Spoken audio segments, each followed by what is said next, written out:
Benvenuti a Pillole di Natura. Oggi scopriamo le molteplici proprietà del miglio per unghie e capelli. Il miglio è una pianta erbacea annuale che fa parte della famiglia dei cereali minori.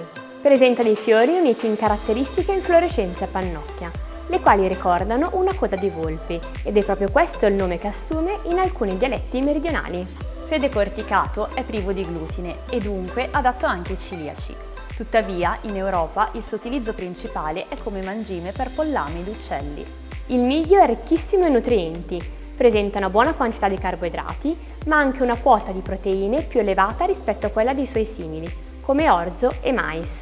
È ricco anche in sali minerali. Fosforo, potassio, ferro e magnesio sono i più abbondanti, ma assolutamente rilevante è anche la presenza di silicio. Il suo valore nutrizionale è talmente importante che la città di Venezia riuscì a sopravvivere all'assedio dei genovesi proprio grazie alle scorte di miglio che aveva nei suoi magazzini.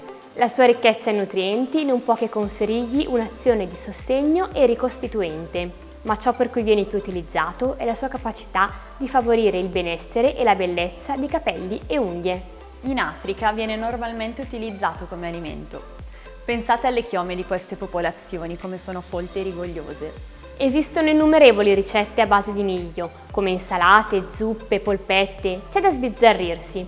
Tuttavia, nella cucina europea non è molto comune. Sicuramente più diffuso è invece l'utilizzo dell'estratto in comode capsule, che possono essere assunte in qualsiasi momento della giornata. Il periodo dell'anno più indicato è quello del cambio stagione, sia primaverile che autunnale, proprio per supportare i capelli. Se avete domande o curiosità, non esitate a commentare o a contattarci. Ci vediamo alla prossima pillola!